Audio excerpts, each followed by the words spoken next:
Le destin, le cœur et l'âme. Comment comprendre le voyage intérieur de l'homme? Parmi les questions qui traversent l'esprit des croyants depuis les premiers siècles de l'islam, il en est certaines qui touchent directement à notre rapport à Dieu, à nous-mêmes et au sens même de notre existence. Comment comprendre le destin et notre liberté de choisir? Quelle est la place respective du cœur, de l'intellect et de l'âme et de l'esprit dans notre vie spirituelle?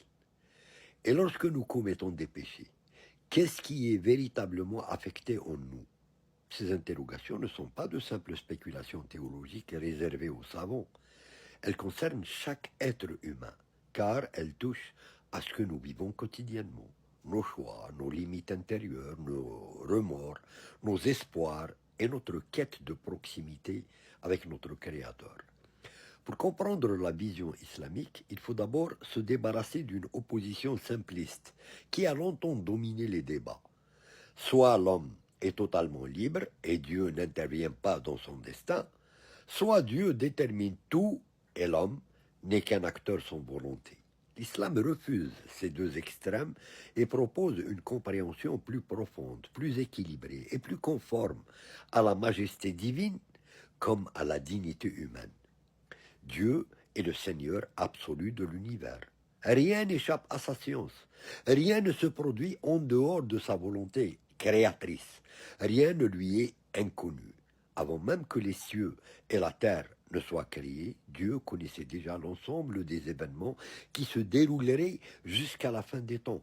Il connaissait les royaumes qui s'élèveraient et ceux qui s'effondreraient. Il connaissait les peuples qui naîtraient et ceux qui disparaîtraient. Il connaissait chaque être humain, chaque sourire, chaque larme, chaque victoire, chaque échec et même chaque pensée traversant les cœurs. Cette connaissance absolue est une conséquence naturelle de sa perfection. Mais c'est ici que beaucoup commettent une confusion fondamentale. Ils imaginent que parce que Dieu sait ce que nous allons faire, alors nous sommes contraints de le faire. Or, la connaissance n'est pas la contrainte. Dieu ne nous force pas à agir parce qu'il sait. Il sait parce qu'il est Dieu. Son savoir englobe nos choix sans les imposer. Son omniscience ne détruit pas notre responsabilité.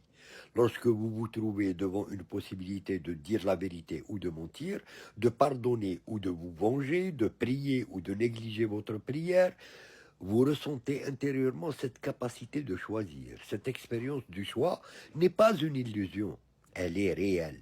C'est précisément sur cette capacité que repose la responsabilité morale de l'être humain. Si l'homme était totalement contraint, alors les notions de récompense, de châtiment, de justice, de mérite ou de faute perdraient tout leur sens. Perdraient tout leur sens. Dieu a donc voulu que l'être humain dispose d'un espace de liberté dans lequel il exerce sa volonté. Cependant, cette liberté n'est ni absolue ni indépendante. Elle s'inscrit à l'intérieur du cadre voulu par Dieu. Nous choisissons nos actes, mais nous ne choisissons ni notre naissance, ni notre époque, ni notre famille, ni la plupart des circonstances qui nous entourent. Nous choisissons notre réponse aux événements. Mais nous ne choisissons pas toujours les événements eux-mêmes. Voilà pourquoi le croyant distingue constamment entre ce qui relève de sa responsabilité et ce qui relève du décret divin. Lorsqu'il accomplit une bonne action, il remercie Dieu qui lui a donné la capacité. Lorsqu'il commet une faute, il ne se réfugie pas derrière le destin pour se disculper, mais reconnaît sa responsabilité et cherche le pardon. Cette compréhension produit un équilibre extraordinaire. Elle protège de l'orgueil lorsque tout va bien, car le croyant sait que tout est une grâce divine.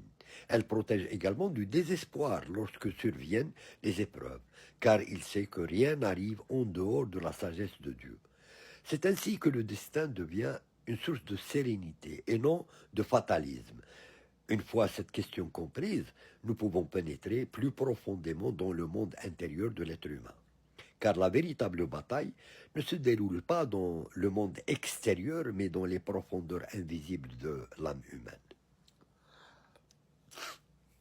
Lorsque les savants musulmans parlent du cœur, de l'intellect, de l'âme et de l'esprit, ils ne décrivent pas des réalités totalement séparées, mais différentes dimensions de notre être. Parmi elles, celle qui occupe la position centrale est sans aucun doute le cœur. Dans la perspective islamique, le cœur n'est pas seulement le siège des émotions, il est le centre spirituel de l'être humain.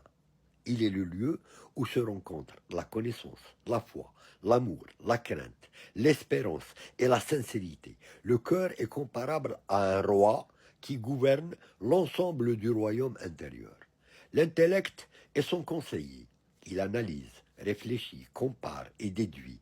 Il permet à l'homme de comprendre les signes de Dieu dans la création et dans la révélation.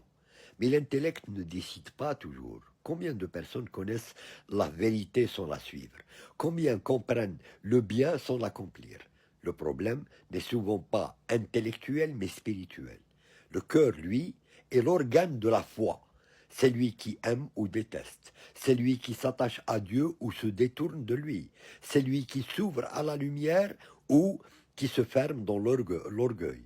Quant à la ruh, souvent traduite par esprit ou âme spirituelle, elle représente cette dimension noble insufflée par Dieu à l'être humain. Elle est tournée naturellement vers son Créateur. Elle aspire à la vérité, à la pureté, à la transcendance et à la proximité divine. Sa nature profonde est noble. Elle n'est pas attirée par le mal en lui-même. Elle aspire à retourner vers sa propre source. Face à elle se trouve la nefs, que l'on peut appeler l'ego ou l'âme passionnelle. C'est elle qui porte les désirs, les impulsions, les attachements excessifs et les passions. Elle n'est pas mauvaise par essence, mais elle doit être éduquée, disciplinée et purifiée. Toute la vie spirituelle consiste précisément à empêcher la nefs de prendre le contrôle du royaume intérieur et à permettre au cœur de demeurer sous l'influence de la lumière divine.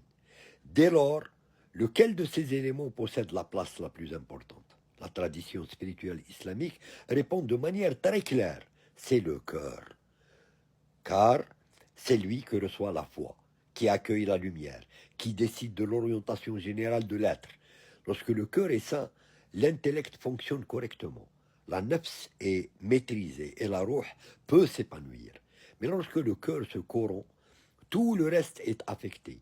C'est pourquoi le prophète sallallahu alayhi wa sallam a enseigné que dans le corps se trouve un morceau de chair qui, lorsqu'il est sain, rend sain le corps tout entier.